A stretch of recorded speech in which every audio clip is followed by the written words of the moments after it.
Patton assassination theory. Was it murder or a freak accident? General George S. Patton commanded armies, stared down dictators, and survived the fiercest battles of World War II. He was old blood and guts, a warrior who cheated death on the battlefield time and time again. He led his men from the front in North Africa, Sicily, and across Europe, delivering victory after victory. His lightning race across France and his relief of Bastogne during the Battle of the Bulge saved countless American lives and captured the public's imagination. But just weeks after the war in Europe ended, this titan, this seemingly indestructible force, died. Not in a blaze of glory, but in a low-speed car crash on a quiet German road. For decades, the official story has called it a tragic freak accident. But for just as long, soldiers, historians, and even insiders have whispered something else: murder. So, was General Patton's death a fluke of fate, or a carefully orchestrated assassination to silence America's most controversial general? Part 1. The official story. A day of destiny. To get to the bottom of the mystery, we first have to understand the official account. Let's strip away the decades of speculation and look at the events as they were recorded.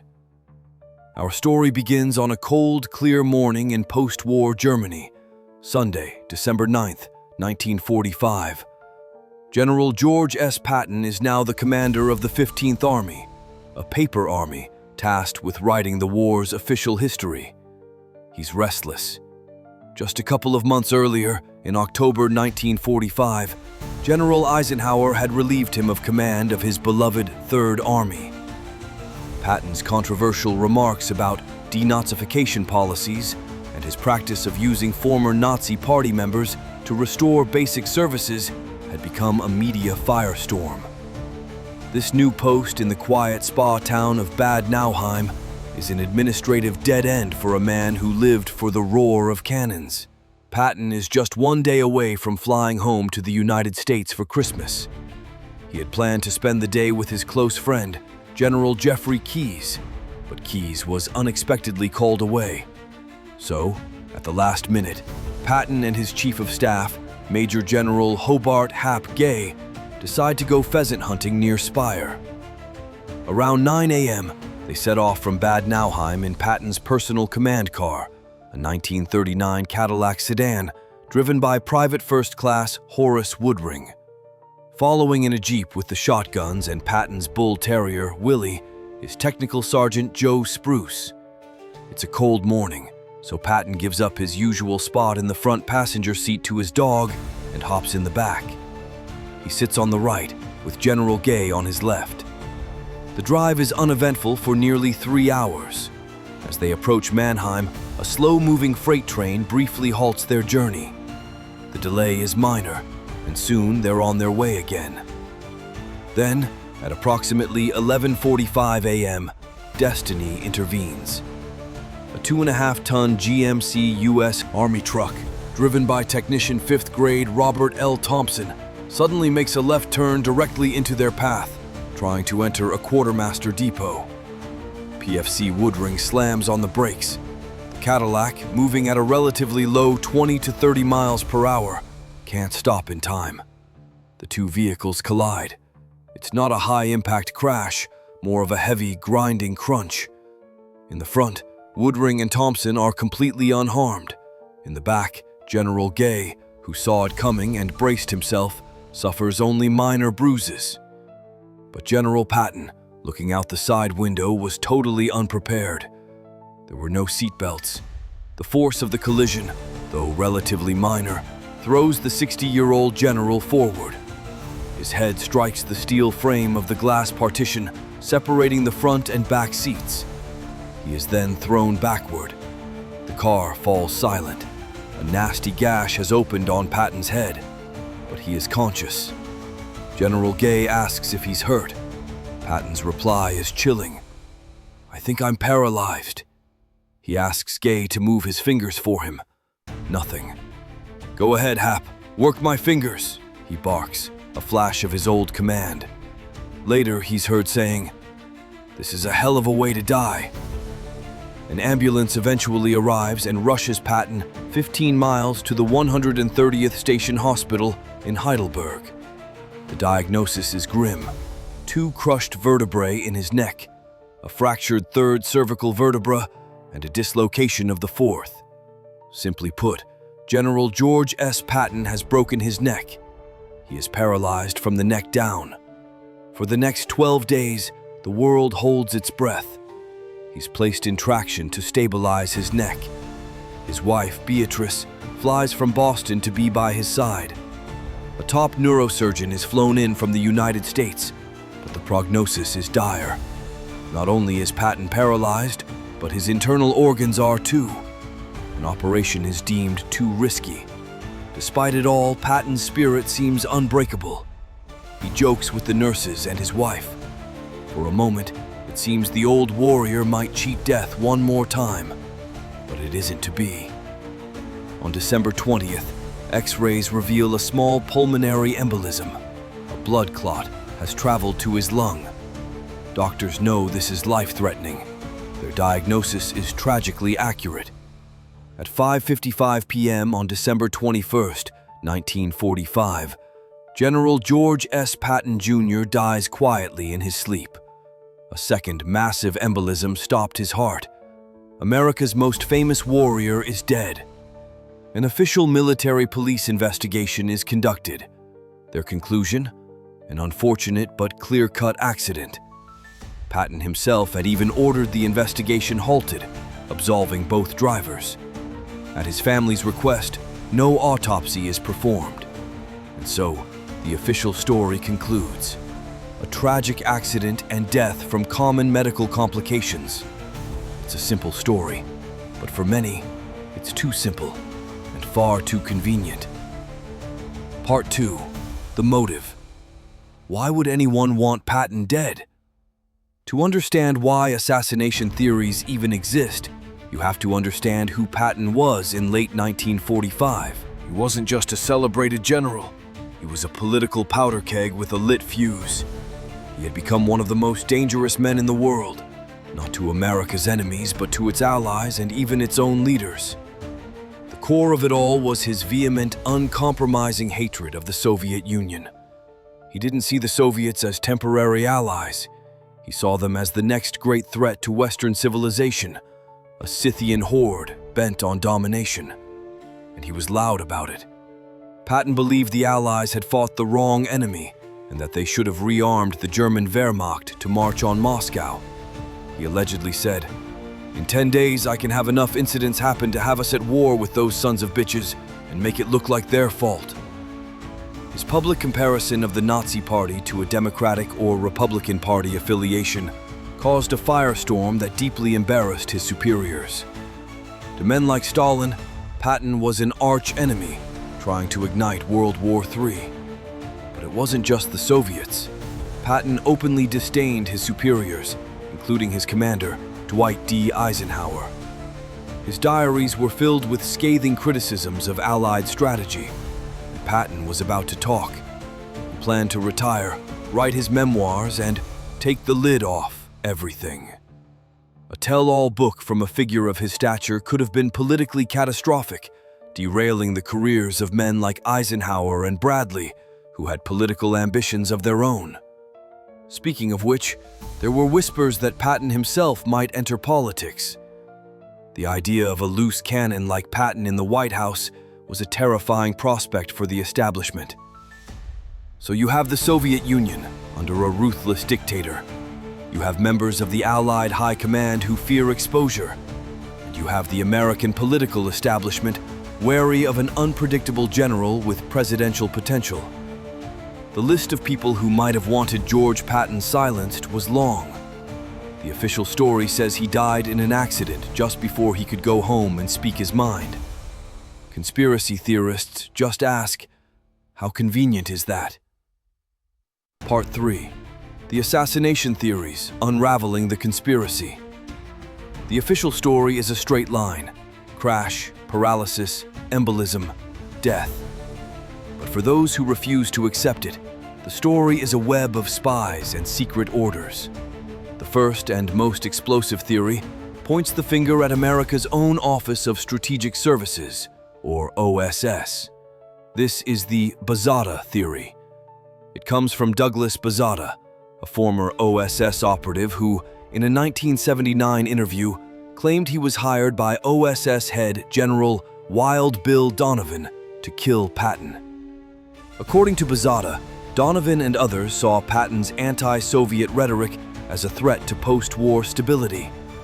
Donovan allegedly told him, "We've got a terrible situation with this great patriot. We must save him from himself."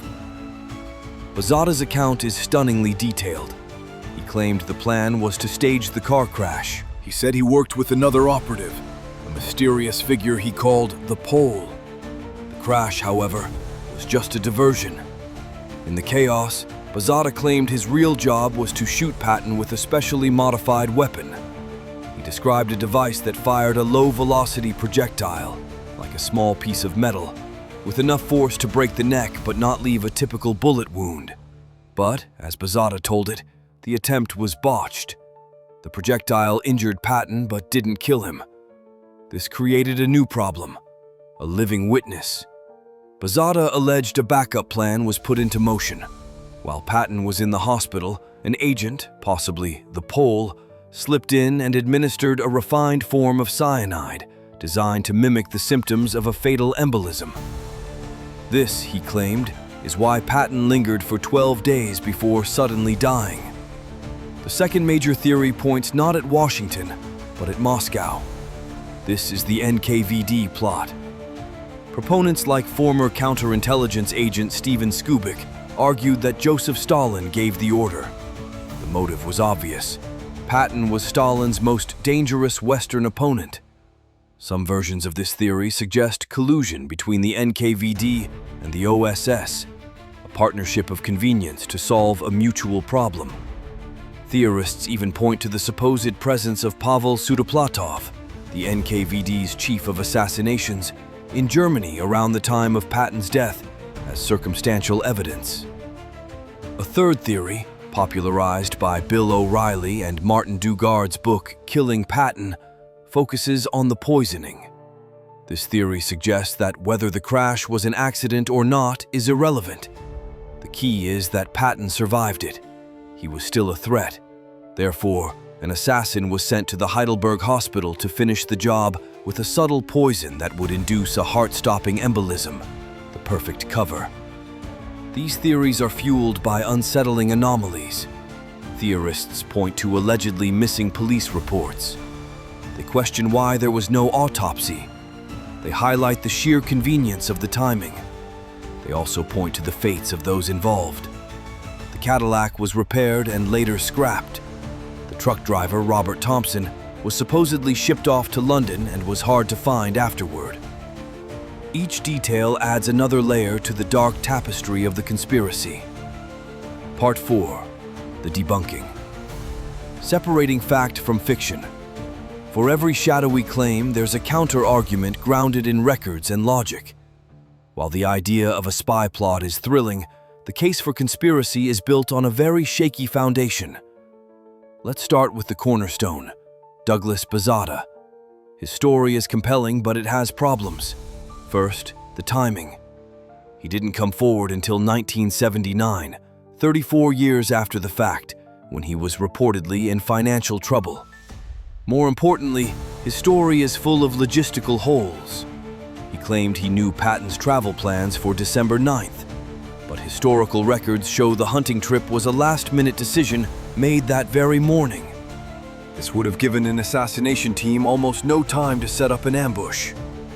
As historian Carlo D'Este points out, other than a handful of men on his personal staff, no one even knew where Patton would be, what route he would follow, or what time he would arrive. The claims of Steven Skubik, who pushed the NKVD theory, are even less substantial, based on unverified sources. And while the idea of Stalin wanting Patton dead is plausible, there's no real evidence he acted on it. Then there's the medical evidence, which overwhelmingly supports the official account. A low-speed collision is perfectly consistent with the injuries. It's entirely plausible that the others, who saw the crash coming and braced themselves, would escape serious harm, while Patton, caught unawares, would not. His cause of death, a pulmonary embolism, is also tragically common for paralyzed patients. As Patton's own grandson, Robert Patton, explains, a fatal blood clot is a standard medical complication in these cases. The idea of an assassin poisoning a man who was already dying seems, to most experts, redundant. What about the missing documents and vanished witnesses? In reality, these mysteries have mundane explanations. Records from chaotic post-war Germany were often poorly filed. The official investigation was actually halted by Patton himself from his hospital bed. The key witnesses gave consistent accounts of the accident for the rest of their lives. The assassination theories didn't truly take root until decades later, in an era of government distrust. They were fueled by works of fiction, like the 1978 film Brass Target, and later amplified by books that have been widely criticized by professional historians for relying on dubious sources and speculation. When you strip away the sensationalism, the case for murder rests on a few unreliable narrators and a handful of coincidences. The case for an accident is supported by witness testimony, physics, medical science, and the overwhelming consensus of credible historians. So, we're left with two competing stories. The first is the official one. It's a story of tragic irony, where one of history's greatest warriors is brought down by a moment of mundane misfortune. A low-speed crash, a split second of bad luck, and a death from well-understood medical complications. It's a sad, anticlimactic, and deeply human story. The second path winds through the shadows. It's a story of high-stakes conspiracy, where the car crash was an act of political violence and the hospital was the final stage of an execution. In this narrative, Patton wasn't a victim of fate, but a martyr, silenced before he could expose a truth that powerful forces desperately wanted to keep buried. For decades, the official account has stood as the accepted history, and yet questions linger for some. Could a low-speed crash really kill a man as robust as Patton, while others walked away? Was it just a coincidence that he died right when he was at his most politically dangerous? Ultimately, without a smoking gun, we may never know for certain. There is no definitive proof of assassination, but there is also, for many, a profound lack of satisfaction with the official explanation. The evidence overwhelmingly supports the accident theory, yet the story of the conspiracy, with its intrigue and its powerful villains, continues to resonate. The final verdict, then, is left to you. Was it a freak accident that claimed the life of a great American hero? Or was it a cold-blooded murder designed to silence a man who knew too much? Accident or assassination? What do you believe really happened to General Patton? Let me know your theory down in the comments. And if you enjoy digging into the hidden histories and unsolved mysteries of the past, make sure to subscribe and hit that notification bell so you don't miss our next investigation.